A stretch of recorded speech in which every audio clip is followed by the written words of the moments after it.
Bom dia a todos, sejam todos bem-vindos ao nosso ATPC de Ciências da Natureza e Matemática. Eu sou o PCNP de Química, José Ricardo. Nesse ATPC de hoje, do dia 2 de setembro de 2021, ele vai estar composto de 3 partes. A primeira parte apresentada por mim, A segunda parte apresentada pelo PCNP Matheus e a terceira parte apresentada pelo PCNP Carlos. Então vamos dar início ao primeiro momento do nosso ATPC do dia de hoje. Primeiramente, as recomendações, não é isso? Que é o chat para dúvidas e interação, do qual vai estar aberto, durante a nossa apresentação, durante o nosso ATPC, e no final, um formulário de avaliação do nosso ATPC do dia de hoje. TPC de hoje, planejamento de estratégias de ensino híbrido. Esse vai ser o foco da minha apresentação do dia de hoje, tá? Quais são os objetivos? Revisitar o conceito sobre metodologias do ensino híbrido. Quais são as metodologias que se usam no ensino híbrido? Compartilhar estratégias de ensino nos modelos híbridos, E retomar a importância do planejamento para garantir a personalização da aprendizagem de acordo com a necessidade dos estudantes. Então, que a gente vai falar o quê? Sobre a importância do planejamento para garantir a personalização da aprendizagem e de acordo com a necessidade dos estudantes, ou seja, do seu aluno. Os conteúdos: modelos de ensino híbrido, planejamento e avaliação. Quais são os recursos utilizados? Ensino híbrido, Personalização e tecnologia na educação. Lilian Bastichi, Adolfo Tanzi Neto e Fernando de Mello Trevisani, Porto Alegre, editora Penso.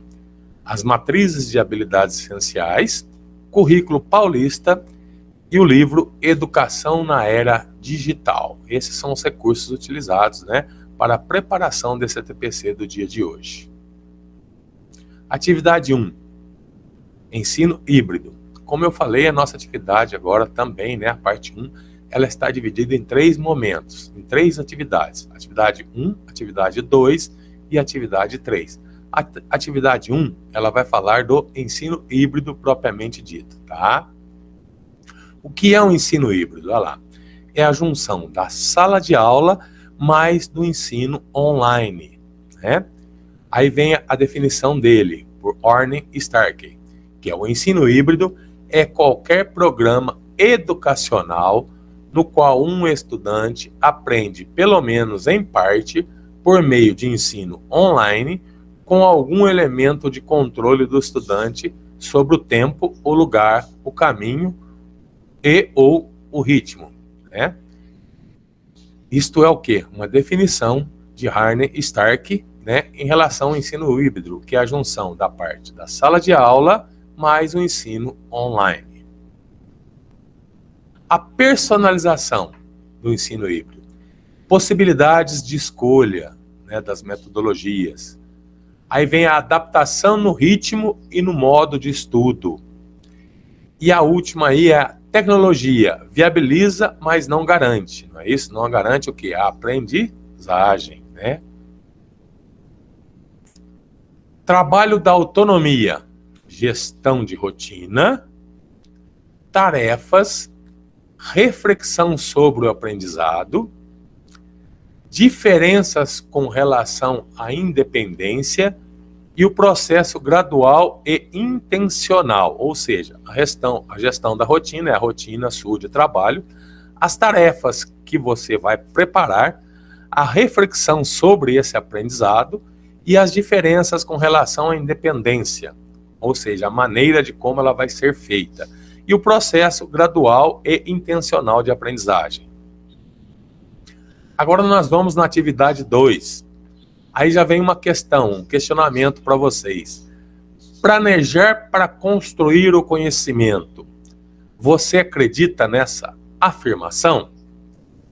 Então eu vou dar um tempo para vocês aí no chat, para vocês colocarem as suas colaborações em relação a essa reflexão. planejar para construir o conhecimento. Você acredita nessa afirmação?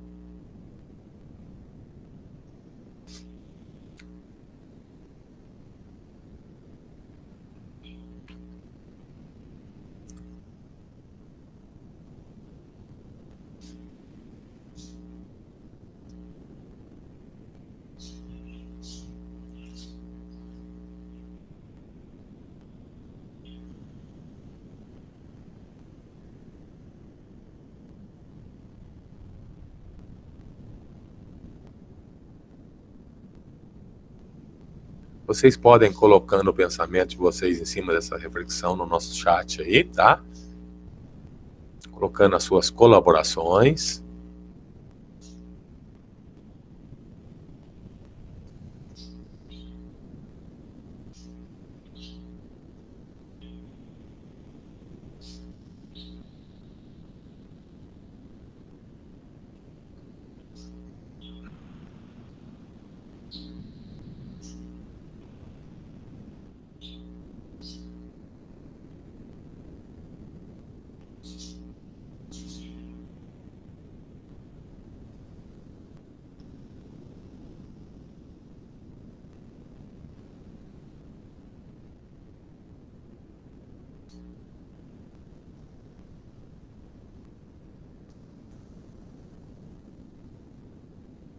Muito obrigado pelas colaborações de vocês em cima desse ponto, né? Planejar para construir conhecimento, né?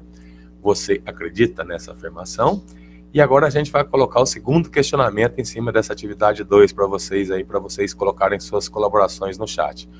Como o planejamento de aula se torna um instrumento que garante a aprendizagem de nossos alunos? Aí vocês podem colocando as colaborações de vocês aí no nosso chat e a gente vai observando as colaborações de vocês e vamos nos interagindo.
Muito obrigado pelas colaborações de vocês.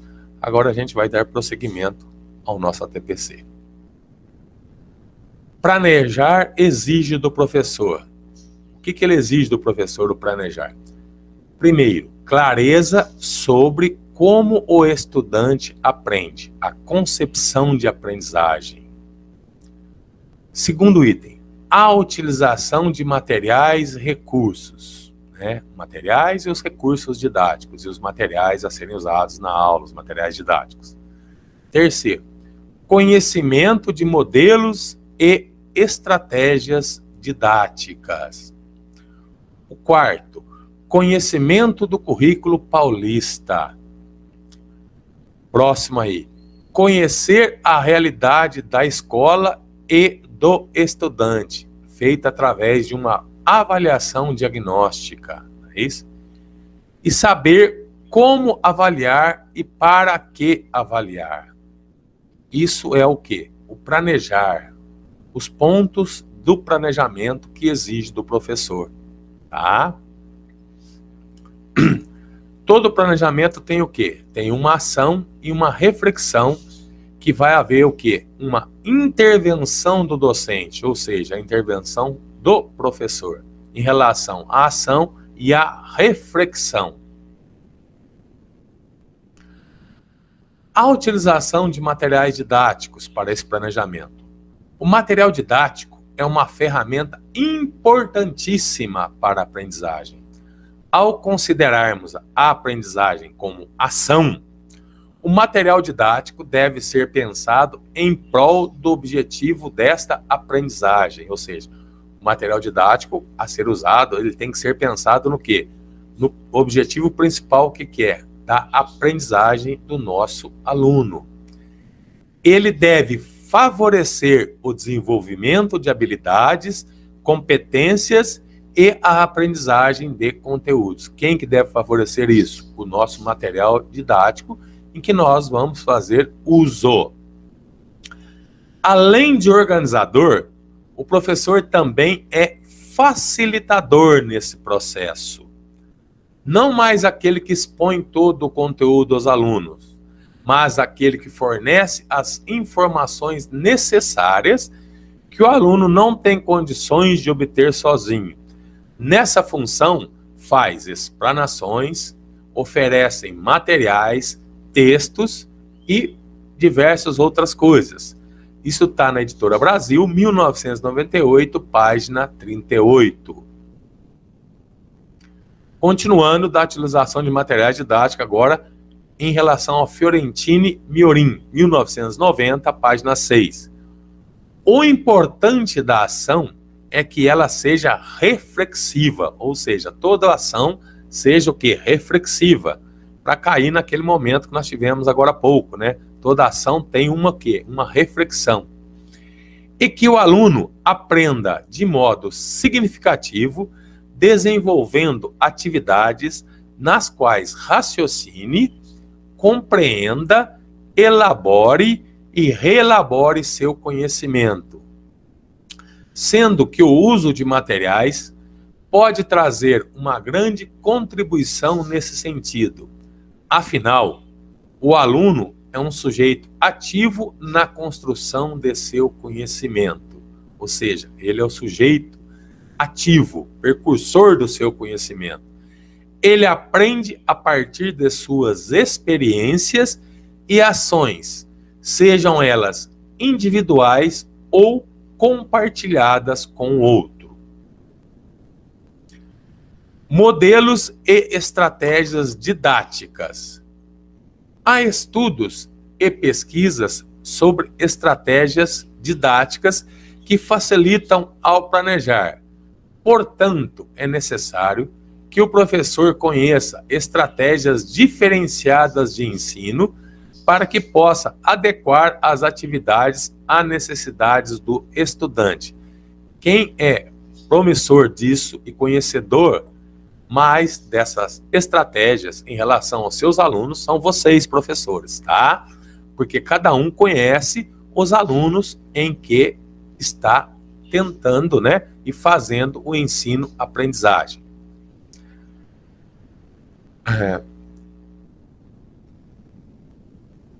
Então, a gente pode falar de novo, né? Que é necessário que o professor conheça essas estratégias diferenciadas de ensino para que possa adequar as atividades necessárias aos estudantes e para que tenha condições de inovar a partir das estratégias já existentes. O currículo. Dentro do currículo, depois, né, nós vamos ver que existem 3 tipos de currículo a serem observados, não é isso? Que é o formal, o real e o oculto. O currículo é a ligação entre a cultura e a sociedade exterior à escola, e a educação entre o conhecimento e cultura herdados e a aprendizagem dos alunos, entre a teoria, ideias, suposições e aspirações, e a prática possível, dadas determinadas condições. Sacristã, 1999, página 61. Então, essa aqui é uma definição feita por Sacristã, né? Que fala que o currículo é a ligação entre a cultura e a sociedade exterior à escola, e a educação, entre o conhecimento e a cultura herdados e a aprendizagem dos alunos, entre a teoria e a prática possível das determinadas condições. O currículo formal refere-se ao currículo estabelecido pelos sistemas de ensino e é expresso em diretrizes curriculares, objetivos e conteúdos da área ou disciplinas de estudo. Este é o que traz prescrita institucionalmente os conjuntos de diretrizes como os parâmetros curriculares nacionais, né? Isto é o currículo formal, tá? O currículo real que acontece dentro da sala de aula com professores e alunos, a cada dia em decorrência de um projeto pedagógico e dos planos de ensino. Então tá aí a importância da preparação e elaboração do seu plano de ensino, porque ele é o currículo real. E o currículo oculto, de Moreira Silva, 1997, é o termo usado para denominar as influências que afetam a aprendizagem dos alunos e o trabalho dos professores. O currículo oculto representa tudo o que os alunos aprendem diariamente em meio às várias práticas, atitudes, comportamentos, gestos, percepções que vigoram no meio social e escolar. O currículo 2641 está oculto porque ele não aparece no planejamento do professor. Agora nós vamos na terceira parte, que vai falar da avaliação. E já vem duas interações, ou seja, dois questionamentos, né, para que vocês possam participar no nosso chat, né, colocando as contribuições de vocês. Então vamos à primeira. Avaliar para quê?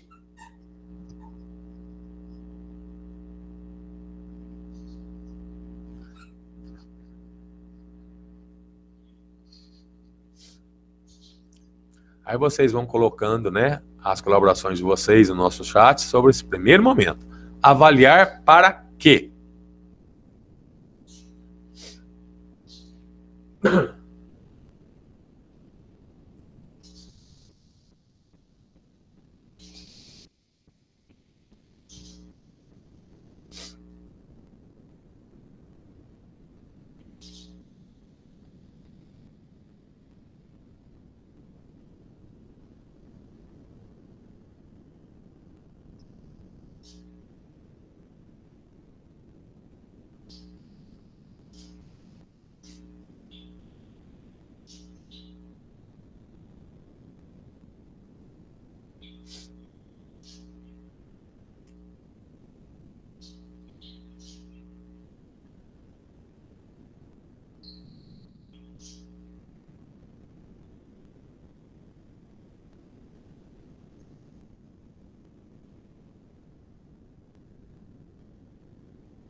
Agora o segundo questionamento para vocês colocarem suas contribuições no nosso chat. Avaliar para ensinar ou ensinar para avaliar? Podem colocando as suas colaborações no nosso chat aí sobre esse questionamento. Avaliar para ensinar ou ensinar para avaliar?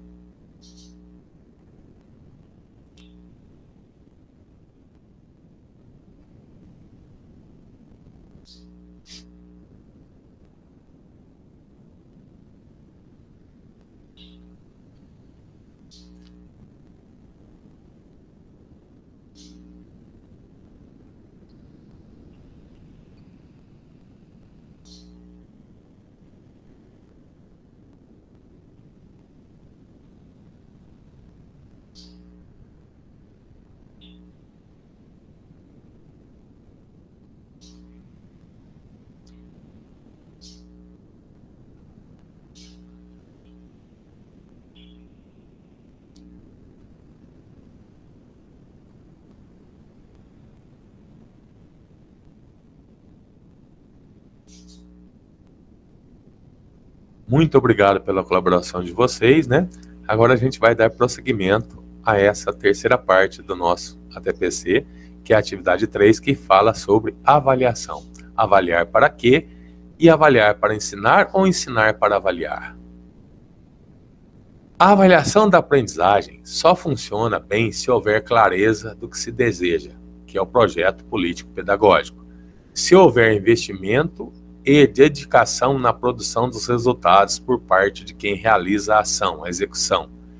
E se a avaliação funcionar como meio de investigar, é, se necessário, intervir na realidade pedagógica em busca do melhor resultado. Sem esses requisitos, a prática pedagógica permanecerá incompleta e a avaliação da aprendizagem não poderá cumprir o seu papel verdadeiro. Não poderá cumprir o seu papel verdadeiro. Lucchesi, 2011. Agora estamos aqui apresentando para vocês as referências, né, bibliográficas em relação ao nosso ETPC de hoje. Fiorentini, Lucchesi, Moreira, Sacristã e Vigotti. As referências, né, o Guia de Ensino Híbrido, está aqui, né, na EFAP, né? E o São Paulo, Secretaria, o Currículo Paulista, tá? São os links.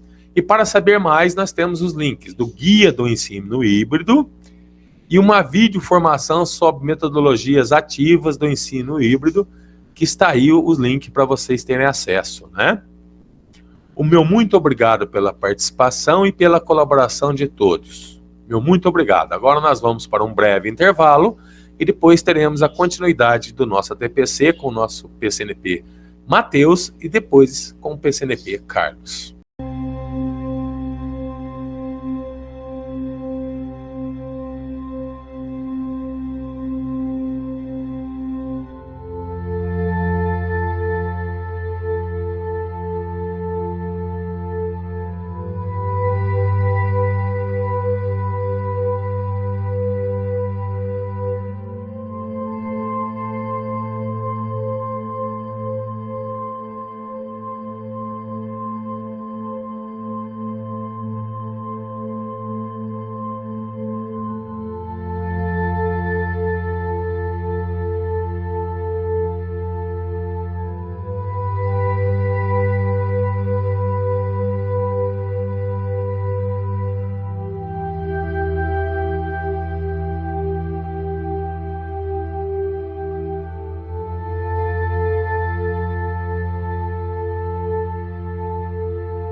Bem, bom dia pessoal, sejam bem-vindos a mais um bloco do ATPC de Ciências da Natureza e Matemática. Neste bloco nós trataremos de estratégias de avaliação diagnóstica e formativa para o uso em sala de aula. Meu nome é Matheus e eu sou PCNP de Biologia aqui na Diretoria de Ensino de São João da Boa Vista. Bem, pessoal, então o PCNP José Ricardo, ele já iniciou com vocês esse tema no primeiro bloco do TPC, e agora eu vou fazer uma breve introdução e revisão deste assunto. E por fim, no último bloco do TPC, o PCNP Carlos, ele vai fazer uma demonstração de como retomar essas habilidades detectadas em defasagem durante essas avaliações em sala de aula. Bom, então nesse período de retorno, às vezes nós ficamos com a seguinte dúvida: como podemos verificar o impacto desse período de isolamento social no desenvolvimento de habilidades e competências nos diferentes componentes curriculares? Então, para introduzir esse assunto, nós vamos relembrar como que ocorreu o planejamento de volta às aulas. Então, primeiramente, houve a reorganização do espaço físico da escola, assim como a adoção de medidas de higiene necessárias para evitar a contaminação por Covid. Em um segundo momento, as escolas desenvolveram atividades de acolhimento com esses alunos que estavam retornando ao ensino presencial. Em um último momento, que é o momento que nós estamos vivendo agora, as escolas estão realizando avaliações diagnósticas e formativas que visam identificar os níveis de aprendizagem desses estudantes e, a partir disso, estabelecer possíveis intervenções tanto nas aulas presenciais como nas aulas remotas. Essas avaliações, tanto diagnósticas como formativas, elas visam detectar principalmente lacunas de aprendizagem. Tá joia, pessoal? Então, em relação aos tipos de aprendizagem, elas podem ocorrer antes, durante ou depois das atividades de ensino. E para cada caso, essa avaliação vai receber, respectivamente, o nome de diagnóstica, formativa e somativa. Vale lembrar também que essa classificação se baseia de acordo com o uso que será feito dos resultados relativos ao desempenho dos estudantes nessas avaliações. Tá joia? Uma coisa que a gente também tem que pontuar é que todos esses tipos de avaliação têm um objetivo comum, que é verificar se os estudantes adquiriram os aprendizados e a capacidade de mobilizá-los para enfrentar seus problemas cotidianos ou os que virão no decorrer das suas vidas. Neste quadro, nós temos um breve resumo desses três tipos de avaliação. Então, é destacado sua função, sua utilidade e o momento de sua aplicação. A avaliação diagnóstica, ela deve atuar na identificação do que os alunos possuem aptidão ou defasagem. Já a avaliação formativa, ela atua promovendo o acompanhamento para verificar se os alunos estão alcançando seus objetivos de aprendizagem ou não. Já a avaliação somativa, ela atua medindo o aprendizado final de um período ou depois da aplicação de um determinado conteúdo. Tá joia, pessoal? Para tentar facilitar um pouco mais o entendimento de vocês sobre esses 3 tipos de avaliação, nós separamos um pequeno vídeo que vai ser apresentado agora. Retorno em breve, pessoal. Até! Importante papel na garantia dessas aprendizagens, e para que isso ocorra, elas devem fazer parte do processo pedagógico. A avaliação possibilita que os professores diagnostiquem o nível de conhecimento da sua turma, monitorem o progresso no desenvolvimento dos estudantes, orientem seu trabalho e promovam intervenções pedagógicas. Dessa forma, a avaliação passa a ser uma prática permanente do processo de ensino e aprendizagem. Mas como isso pode ser feito na prática, no dia a dia das escolas, na sala de aula? As avaliações podem ser utilizadas para apoiar o processo pedagógico de 3 maneiras mais frequentes. Diagnóstica, normalmente realizada no início do ano para identificar os conhecimentos prévios dos estudantes, é utilizada para identificar prioridades de aprendizagem, bem como para orientar o planejamento de ações que possam apoiar o desenvolvimento dos estudantes em direção a expectativas de aprendizagens estabelecidas. Formativa, realizada de maneira contínua, processual ao longo das aulas e tem por um objetivo orientar o processo de ensino e aprendizagem, permitindo acompanhar se os estudantes estão avançando no alcance dos objetivos de aprendizagem esperados. Esta função da avaliação permite ao docente identificar aprendizagens que ocorreram ou não, oferecer orientações para os estudantes que ajudem na aprendizagem, garantir que tanto os docentes quanto os estudantes identifiquem avanços e dificuldades e encontrem estratégias para garantir a continuidade da aprendizagem. A avaliação formativa ocorre durante o processo de ensino e aprendizagem, possibilitando ajustes e correção de rotas. É uma prática essencial na educação escolar. Sem ela, não é possível ter conhecimento sobre o êxito do ensino e da aprendizagem em curso. Somativa. Ocorre ao fim de um processo educacional. Ano, semestre, bimestre, ciclo, curso, tem foco na determinação do nível de domínio de alguns objetivos estabelecidos para ser aprendidos em um dado período de tempo, propondo-se a realizar um balanço somatório de uma ou várias sequências de ensino. Nesse sentido, ela está centrada na mensuração dos resultados das aprendizagens, tendo por base critérios gerais. Seus resultados servem, por exemplo, para verificar, classificar, situar e informar.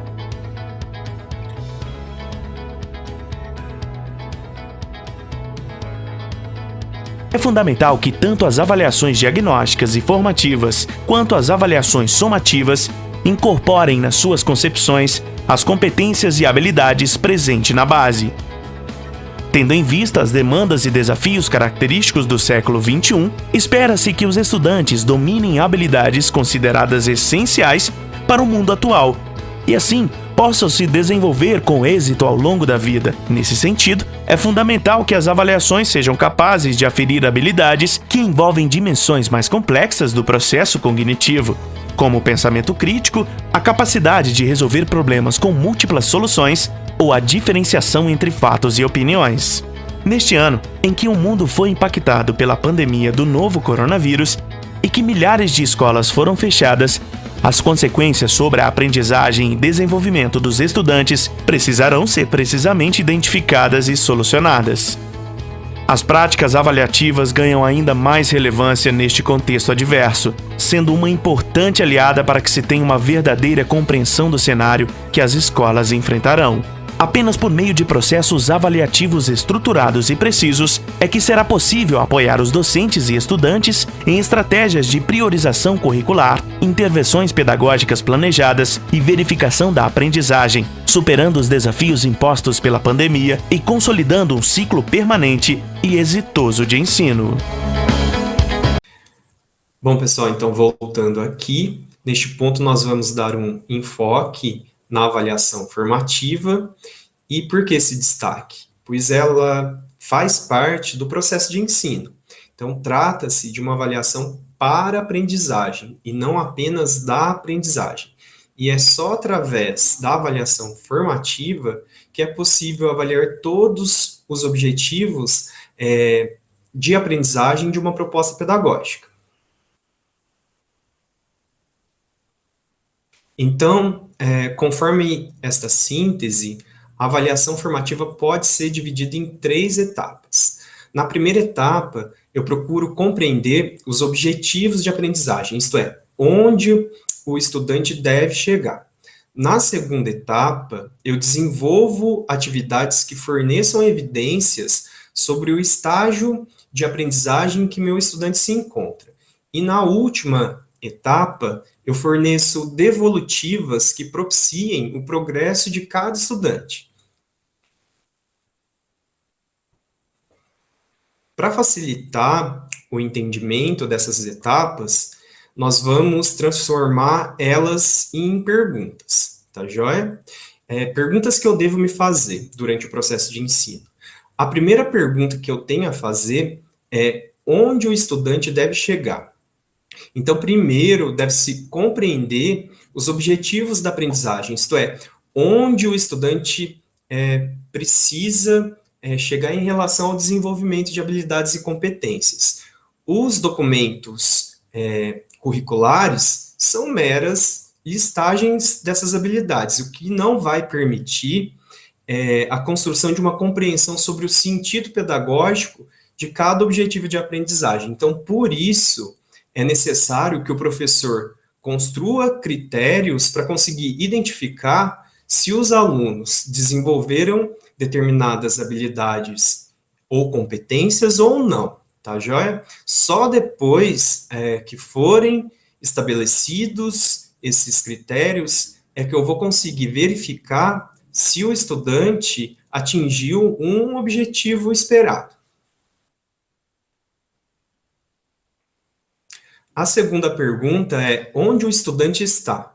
Então, definidos os critérios, eu preciso desenvolver atividades que forneçam evidências sobre o estágio de aprendizagem em que o meu estudante se encontra.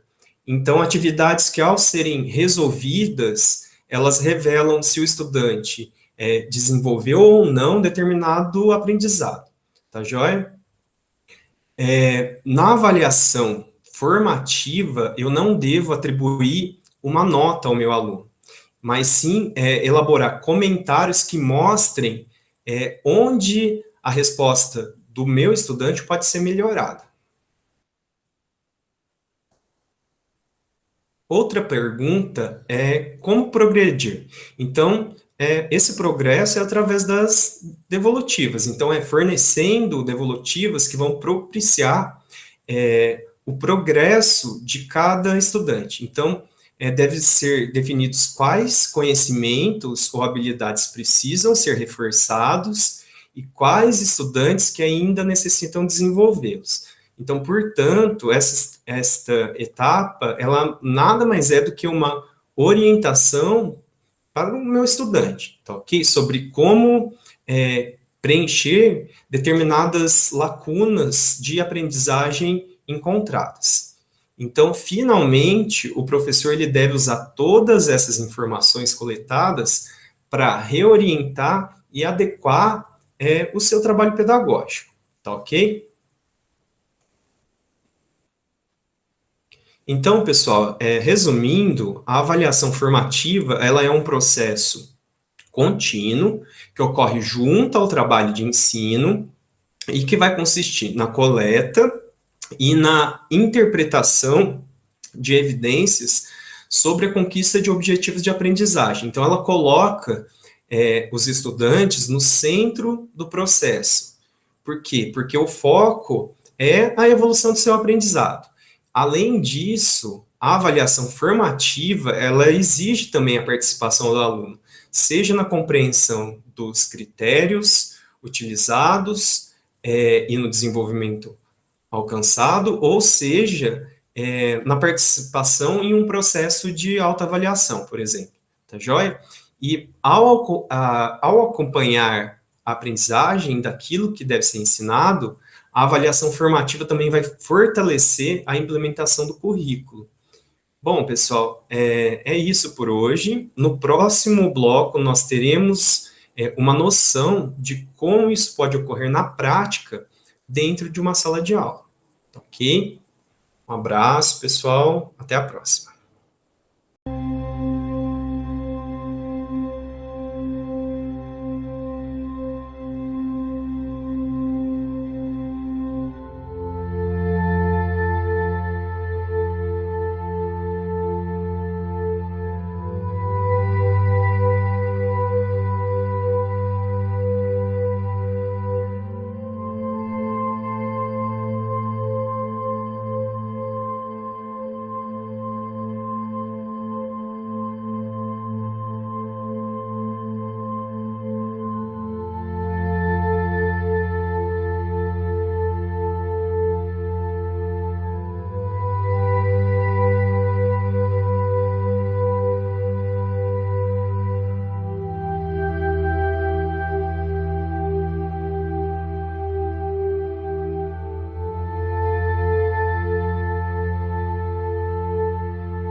Bom dia, pessoal, tudo bem? Meu nome é Carlos Alberto, eu sou professor de matemática e estou como PCNP na diretoria de ensino aqui da região de São João da Boa Vista. E eu vim conversar com vocês hoje sobre alguns assuntos, né? Nós estamos visitando as escolas e ouvimos, né, várias demandas, né, vários pedidos para os ATPCs, né? Então, hoje, né, a gente decidiu trazer alguns desses pedidos. Um dos pedidos, né, foi para falar, né, sobre observação de sala de aula.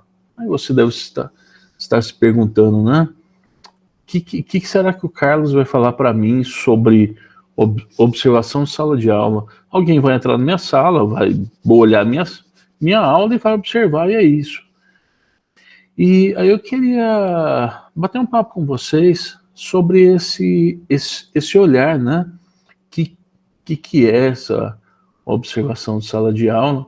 E até eu trouxe, né, aí uma frase aqui que é muito interessante, né? Que o seu olhar muda o meu olhar. O que será que acontece? Por que será que é importante, né, essa parceria, né, entre o professor coordenador e os professores, certo? Eu noto, gente, que em algumas escolas, infelizmente, ainda existe uma resistência, né, aí do professor que não quer deixar, né, o coordenador entrar na sala de aula para fazer uma observação, né? Sendo que isso é uma função do professor coordenador, né? Tá? Tem uma legislação, né? Que uma das funções aqui do professor coordenador é auxiliar o professor, né? E como que ele pode auxiliar o professor? Bom, em uma observação. Ué, mas como assim? Queria bater um papo com vocês um pouquinho, aprofundar um pouquinho nesse assunto, né? Em primeiro lugar, gente, a observação de sala de aula, tá? Ela deve ser vista como uma parceria, né? Entre a equipe gestora, entre o professor coordenador e os professores da escola, tá? Deve ter um entendimento, né? De quando esse coordenador vai entrar na sua aula, como que ele vai entrar, tá? Deve ter um combinado, né, entre as partes, né, um agendamento dessa observação de sala de aula, né? E por que que isso é tão importante?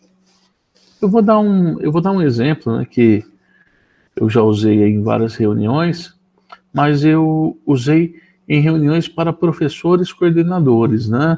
Eu nunca usei aqui junto com vocês, aqui com os professores, né? Bom, uma vez, gente, eu estava conversando com um professor que ele estava muito resistente, né? Ele estava falando, não, porque ninguém entra na minha aula, porque vocês vão entrar para apontar defeito, para... Não, gente, a ideia não é essa. A ideia é mais ou menos o seguinte, deixa eu contar uma história para vocês, né? O que eu contei para esse professor.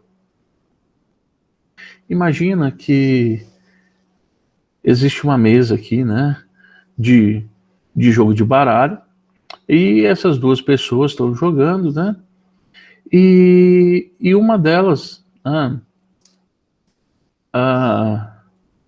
pode tentar, né, entender o que o outro tem na mão, mas ela não sabe exatamente as cartas da outra pessoa, né, porque ela está jogando, ela está no meio do jogo, tá? Imagina que uma terceira pessoa, imagina que essas pessoas que estão em pé aqui, ó, elas deem uma volta nessa mesa, tá?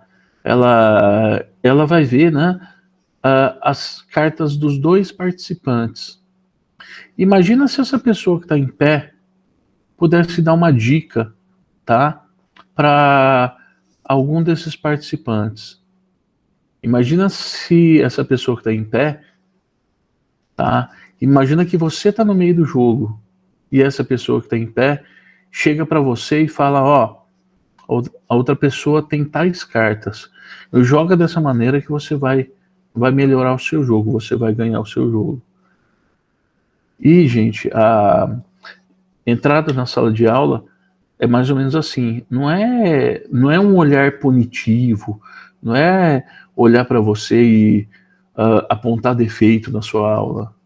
Talvez um olhar de fora, tá? Um olhar de alguém que não esteja, né, no jogo, né, pode perceber alguma coisa que por nós estarmos lá no batidão, no dia a dia, na sala de aula, pode ser que a gente não tenha percebido ainda, tá? E essa pessoa, tá, ela vai ser igual esse moço está em volta da mesa, tá? Talvez ela possa te dar uma dica para você melhorar mais ainda a qualidade da sua aula. O intuito não é apontar defeito. O intuito, na verdade, é mostrar o que tem de bom, né?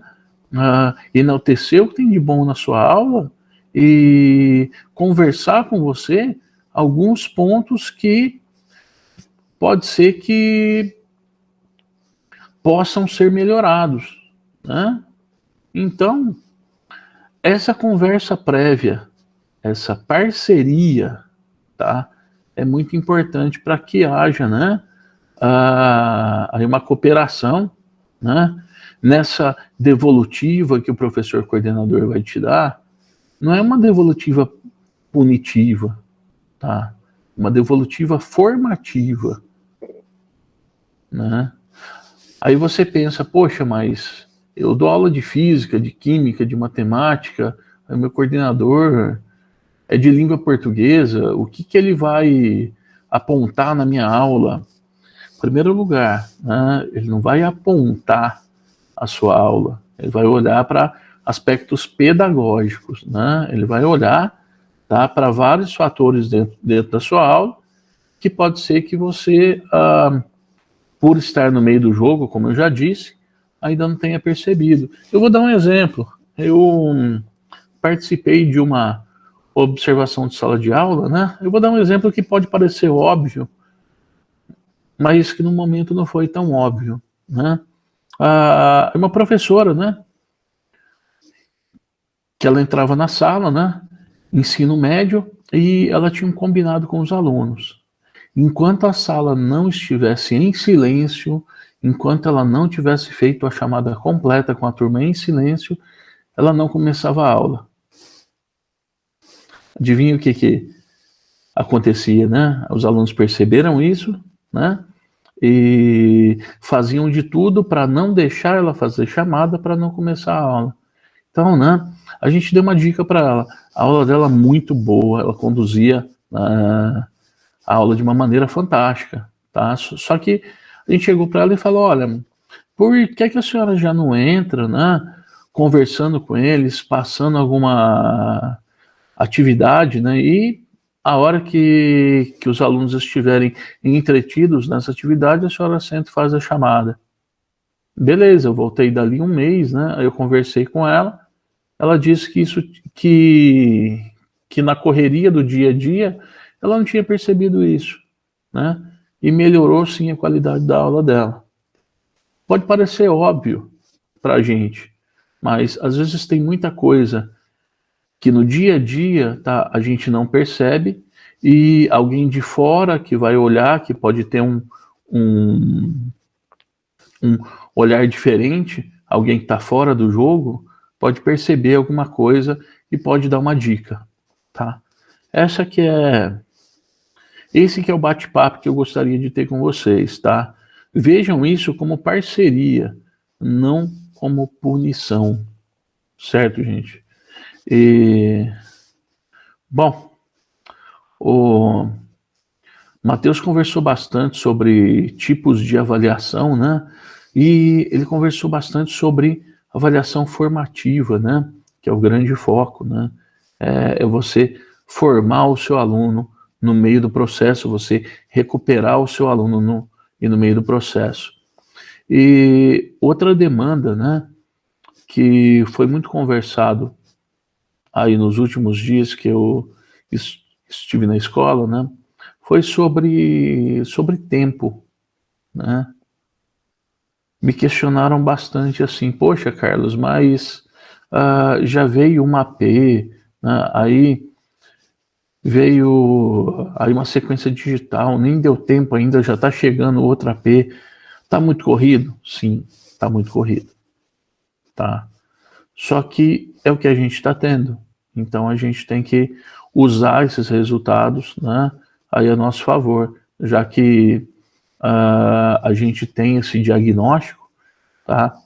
A gente pode usar isso, né, ao nosso favor para a recuperação, né, dos nossos alunos. Eu trouxe alguns exemplos aqui da segunda AP, tá? Tem questões aí do nono ano, primeiro ano, e se eu não me engano, o terceiro ano, aí do ensino médio, terceira série, perdão, que eu gostaria de conversar um pouquinho com vocês.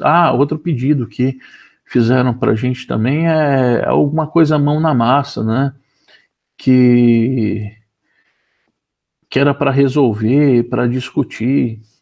Ô, gente, eu queria falar com vocês aqui. Eu vou resolver, né, essas questões, fazer algumas observações, tá, gente? Mas pelo amor de Deus, não é no intuito de achar que vocês não sabem, longe disso.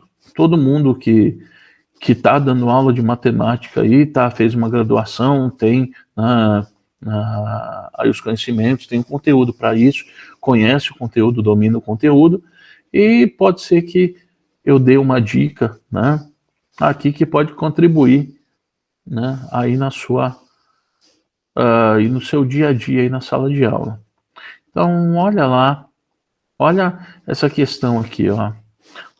Observe na tabela abaixo alguns elementos do domínio de uma função polinomial do primeiro grau e suas respectivas imagens. Vamos imaginar que tem essa questão aqui, caiu na AP, aí os seus alunos foram mal, né? Tem a habilidade que eles foram mal, e chega uma demanda para você, né?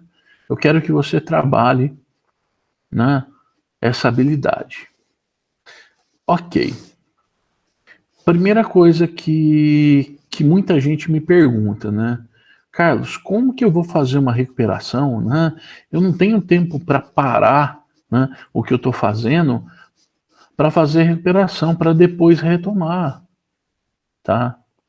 Gente, muitas vezes, essa AP, né, eu gosto muito de prova quando vem impressa, tá? Eu prefiro que as provas venham impressa porque a gente pode olhar, né, para a resolução dos alunos, né? Quando eles deixam a resolução, é claro, né? E aí eu sempre digo para incentivar os alunos a mostrar como pensaram, né? A descrever, né? A Indira PCNP, que aposentou, né? Ela falava muito, né? Você vai tirar uma fotografia, né? Aqui da sua cabeça, como você pensou, né? E olha só, né? Imagina uma questão que pergunta a lei de formação dessa função. E de repente você pega a habilidade, que fala de domínio e imagem, né?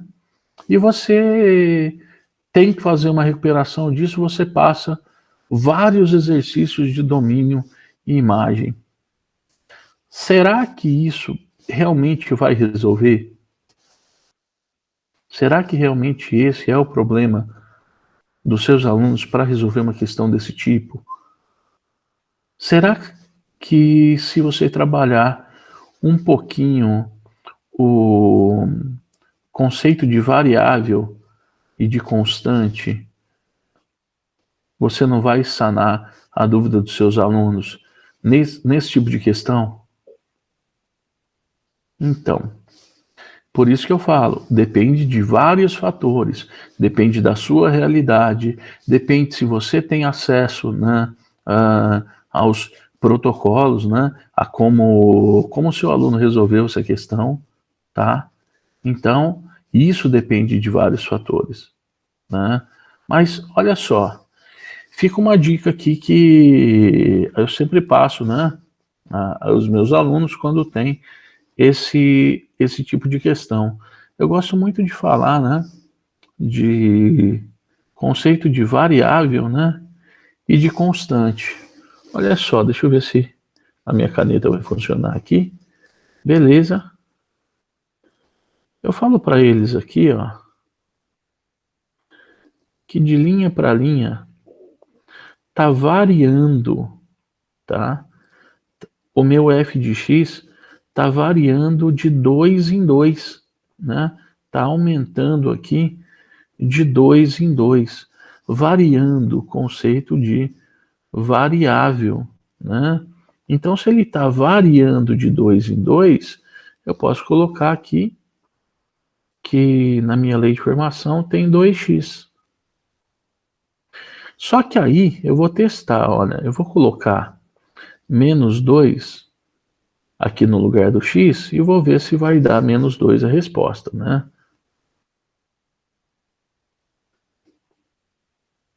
Dois vezes menos 2 vai dar menos 4. Opa, aqui deu menos 2, não deu menos 4.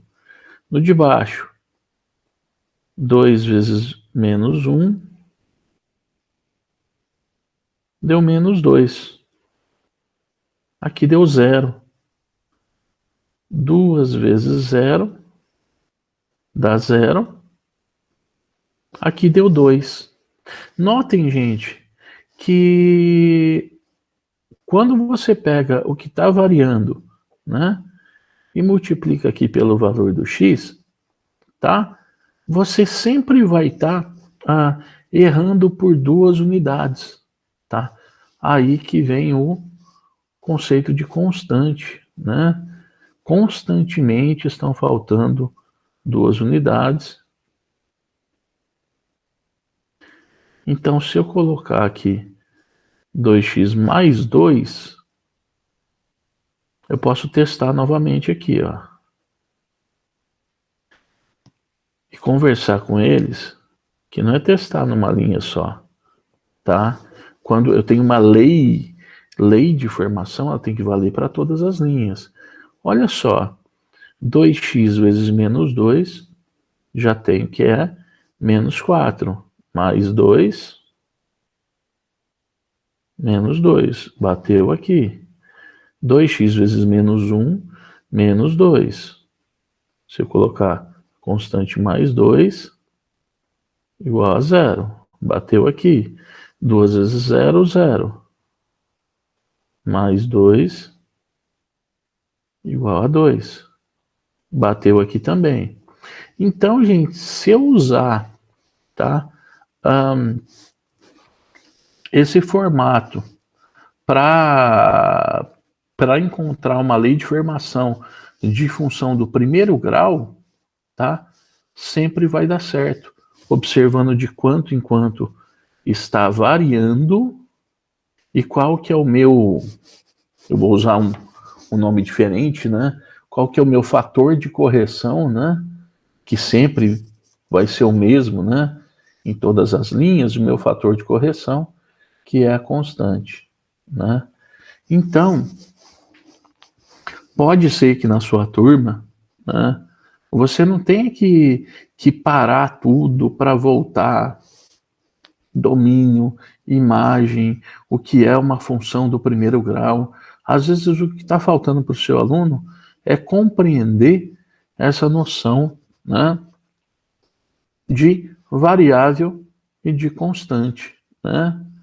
E existem outros exercícios, outros exemplos, né, que onde você não precisa parar o seu conteúdo, né, para trabalhar isso com seus alunos. Você pode adaptar dentro do seu conteúdo situações, né, onde você trabalhe esse tipo de exercício. Bom, olha só para essa questão. Observe no quadro abaixo a expressão algébrica, tal que x é diferente de 3 e x é diferente de menos 3, tá? Para não dar uma divisão por zero, né? Vamos imaginar que o seu aluno, né, ele olha para isso aqui, ele olha aqui embaixo e ele fala, pô, é diferença de quadrados, não? 9 é 3 ao quadrado. Ele vai lembrar de uma aula lá que você deu, tá? Aí ele vai lembrar que isso aqui é x mais 3, que multiplica x menos 3. E vamos pensar que esse aluno vai resolver, tá, essa funçãozinha aqui do segundo grau para encontrar, né, as raízes dessa função para colocar aqui em cima, tá? E de repente a sua turma vai mal nessa questão, né? Que vamos imaginar de novo, né, gente? Eu não posso determinar isso, né, gente? Eu tô montando aqui, olha, uma trajetória hipotética, né? Algo que pode acontecer ou não, né? Lembrando que depende da realidade da sua turma, depende principalmente se você tem esses protocolos em mãos aí para ajudar, né? E olha só, vamos imaginar que você percebeu que o seu aluno está errando regra de sinal, tá? Que ele sabe fazer soma e produto, ele sabe aplicar, né?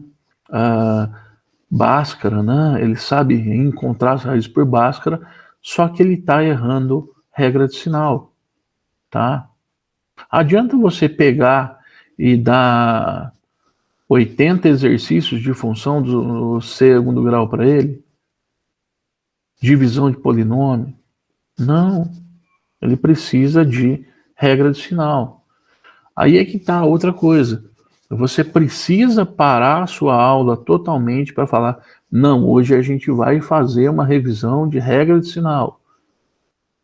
Ou seria mais interessante você continuar trabalhando com função do segundo grau e oferecendo situações para ele, tá? Onde ele possa trabalhar mais com números positivos e negativos e exercitando, né, essas relações, essas regras dentro da função do segundo grau. Será que eu preciso parar o meu conteúdo para fazer uma revisão? Ou eu posso dar menos exercícios, mais detalhados, né? E eu possa forçar uma situação, né? Eu possa montar atividades onde eu vou usar mais regras, regra de sinal, tá? E onde eu vou, toda hora que eu for usar uma regra de sinal, eu vou parar, eu vou puxar uma seta na lousa e vou lembrar esses alunos dessas regras. Tá? Eu fui muito questionado isso, né, nas minhas últimas visitas, né, que muita gente dizia que tinha que parar tudo que estava fazendo para mostrar uma revisão, tá? E que às vezes é possível você fazer essa revisão, né, essa revisão contínua, tá, detalhando mais a resolução dos seus exercícios, tá? Vamos imaginar aqui, ó, professor, mas aonde que ele errou? Vamos imaginar que, ó, ele está resolvendo por Bhaskara, né? Dessa função x ao quadrado menos 6x mais 9 igual a zero, né? Onde meu coeficiente A vale 1, meu coeficiente B vale menos 6 e o coeficiente C vale 9. Vamos imaginar que ele não está colocando esse menos, né? Aqui nesse menos 6, tá? Ele não perceba que carrega esse sinal, né? Fazer o delta lá. Ó, eu vou marcar aqui, olha, é como se ele não tivesse carregando esse menos, tá? Então vou colocar aqui um asterisco aqui em cima. Vamos imaginar que ele está lendo só o 6. 6 ao quadrado né, do b ao quadrado menos 4ac, 4 vezes 1 vezes 9. O delta vai dar 36 menos 36, meu delta deu 0, né? Meu x1 ou x', né? Menos b, imaginando que ele não colocou menos aqui, menos 6, mais raiz quadrada de delta, dividido por 2a, né? Por 2 vezes 1 aqui, gente, perdão. Menos 6 por 2, menos 3. E o x duas linhas vai ser a mesma coisa, porque o meu delta é 0, né? Eu tenho duas raízes iguais, menos 3. E ele coloque, né? X menos 3, né? X igual a menos 3, e igualando isso a 0, x mais 3 igual a 0. Ele coloca aqui em cima, ó, x mais 3 vezes x mais 3. Cortou aqui, e esse aluno marcou a letra A, sendo que a alternativa correta, se eu tivesse considerado menos aqui, ó, eu teria menos 6, teria mais 6 aqui, né? E a alternativa correta seria a letra D, tá? Então, gente, só um exemplo aqui, tá? Às vezes o meu aluno está errando uma coisinha e eu penso que eu tenho que voltar todo o conteúdo, fazer uma revisão enorme para perceber isso. Mais uma vez, gente, aqui eu fiz uma trajetória hipotética, né? Lembrando que isso, o correto seria x menos 3, que multiplica x menos 3, sobre x mais 3, vezes x menos 3, né? Seria a alternativa D, tá? Lembrando que cada caso é um caso, muitas vezes a gente não tem esses protocolos em mãos, né? Principalmente nessa fase agora, né? Que essas provas vêm vindo digitais, né? Só que em atividades, né? Ou remotas ou na sala de aula, né? Alguma coisa que o aluno entrega, a gente pode estar observando isso, tá? Onde que eu tenho que atuar mais na minha recuperação contínua, né? Bom, vou dar mais um exemplo aqui. Olha lá, observe os pontos abaixo, P, Q, R e S, representados na reta numérica, né? Que está dividida em partes iguais. Qual desses pontos representa 1/5? Aí vem o aluno lá e coloca assim, ó. 1/5 igual a 1,5. Aí o cara vem aqui e marca a letra S, ó. Será que esse aluno não tem noção de parte todo? Ou será que o problema dele está em transformar, né, uma fração em um número decimal? Será que eu preciso voltar toda a revisão na parte de fração? Ou será que eu preciso interligar uma fração, o número decimal, com o conceito de porcentagem e com a representação na reta numérica?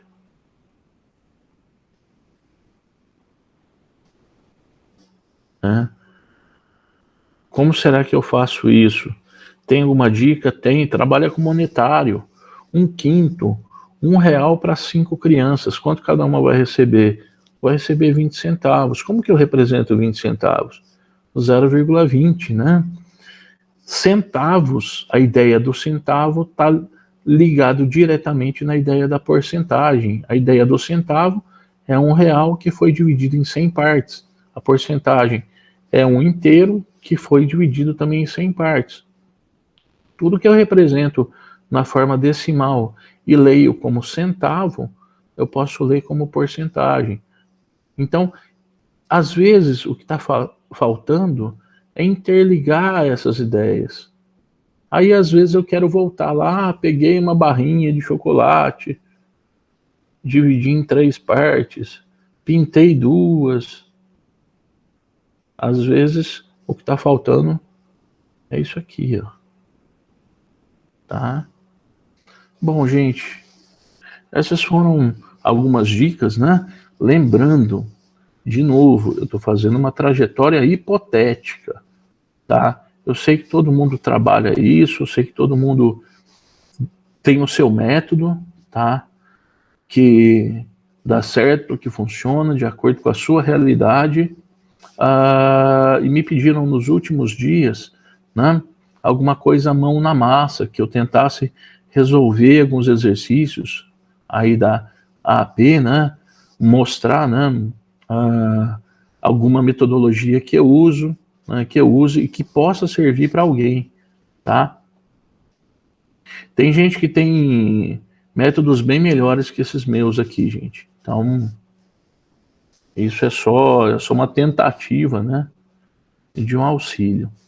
E me perguntaram, ontem na minha aula, né, me perguntaram uma coisa interessante que aí eu pensei, poxa, né, eu vou trazer para o pessoal, né? Olha lá, os meus alunos, né, e me questionaram, né, sobre milímetro de chuva, né? Porque no caso da chuva que não veio na nossa região, né, ou veio muito pouco, né, na chuva que está faltando, né? E me questionaram assim, nossa, professor, eu sei que 1 milímetro de chuva, a gente pega aí uma caixa de 1 metro cúbico, quando chove 1 milímetro, a gente tem uma graduação nessa caixa lá, vai aumentar o volume de 1 milímetro, mas eu gostaria de ver, né, essa relação. Por que eu represento, né, a chuva como milímetro, se na verdade era bem mais fácil eu ter uma leitura que 1 milímetro de chuva, né, é 1 litro de água que caiu em 1 metro quadrado. E pediram para eu demonstrar isso matematicamente, né, para provar, né, que litro dividido por metro quadrado era milímetro, né? Aí eu fiz uma coisa mais ou menos assim, ó. 1 litro. Nossa, tá bem difícil hoje minha caneta aqui. Litro por metro quadrado, tá? Litro é decímetro cúbico, né? Decímetro cúbico. 1 metro quadrado tem 100 decímetros quadrados, tá? É claro, gente, eu preciso fazer, né, essas transformações aqui de metro quadrado, decímetro quadrado, centímetro quadrado, milímetro quadrado, mostrar que quando eu passo de metro, né, 1 metro tem 10 decímetros, né? Só que quando eu estou trabalhando com unidades quadradas, né, 1 metro quadrado tem 100 decímetros quadrados, né? Então, olha lá, 1 litro é a mesma coisa que 1 decímetro cúbico. Estou trabalhando transformações de medidas. O que é decímetro cúbico? Decímetro vezes decímetro quadrado, dividido por 100 decímetros quadrados. Decímetro quadrado aqui, cortei com decímetro quadrado aqui. O que sobrou? 1 decímetro dividido por 100. 1 decímetro não é 10 centímetros, né? Aí fica mais fácil para o nosso aluno ver. Se você pega 10 centímetros e divide por 100, tá? A parte que você tem aqui, ó, ela é dada em milímetros, tá? Acho que eu descobri por que a minha caneta não está funcionando bem. Ela tá ligada no mesmo canal da minha iluminação aqui, tá? Deixa eu desativar a iluminação e ver se ela para de tremer. Ó como é que melhorou, né? O pessoal vai achar que eu tô passando mal, né? Tirei aqui a iluminação, melhorou aqui, diminuiu a interferência, né? Bom, gente, então, e me perguntaram isso, né? Aí eu achei legal. Caso você for dar uma aula de transformações de medidas, né? Mostrar para o aluno que 1 litro é a mesma coisa que 1 decímetro cúbico, né? E que quando você ouve lá no jornal, né, que amanhã vai chover 5 milímetros, né? Aí você pode já imaginar, durante o dia todo vai cair 5 litros dentro de uma área de 1 metro quadrado, né? Às vezes isso fica mais fácil do aluno entender, né, quando ele visualiza, né, em litros por metro quadrado, do que em milímetros de chuva. Aí o seu aluno vai perceber que quando passa lá no jornal, tipo assim, né, deu uma tempestade, não sei, lá em Santo Antônio da Montanha, caiu 80 milímetros de chuva em 1 hora. Aí o aluno que tem esse conceito, ele já pensa, nossa, caíram 80 litros em 1 metro quadrado. Caramba, são 4 galões de água em 1 metro quadrado, isso tudo no tempo de 1 hora. Caramba, choveu bastante. Então, é coisa simples que a gente pode passar para os alunos, né? E trazendo mais, né, a matemática para o nosso dia a dia, né? Aí a matemática, lembrando que ela não fica só na escola, né? Ela vai com a gente aí para todos os lugares.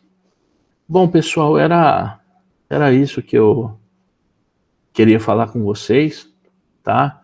Lembrando, gente, tudo que eu fiz aqui foram trajetórias hipotéticas, tá? E eu tenho certeza, né, que em todas as escolas, todos os professores têm várias metodologias aí, muitas vezes bem melhores do que essa que eu passei, né? E como vocês e como todo mundo, né, eu tô todos os dias aprendendo, observando, tentando melhorar o meu olhar e tentando também que alguém me diga, né, como que eu posso melhorar a minha prática, né? A minha avó falava, né? Minha avó é uma pessoa muito sábia, né? Apesar de quase não ter estudo, né? Mas é uma pessoa muito sábia, né? Ela falava assim para mim, né? Que ninguém sabe tudo, né? Quando alguém sabe tudo, Deus leva. Não quero saber tudo, não. Quero aprender muita coisa todos os dias, né?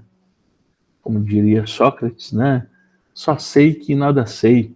E o fato de saber isso me coloca em vantagem sobre aqueles que acham que sabem alguma coisa. Então, a vida é um eterno aprendizado, né? Todos os dias a gente aprende várias coisas, né? Até com pessoas que a gente fala, poxa, com essa pessoa aqui eu não posso aprender nada. Sim, você aprende. Alguma coisinha você aprende. Então era isso, gente.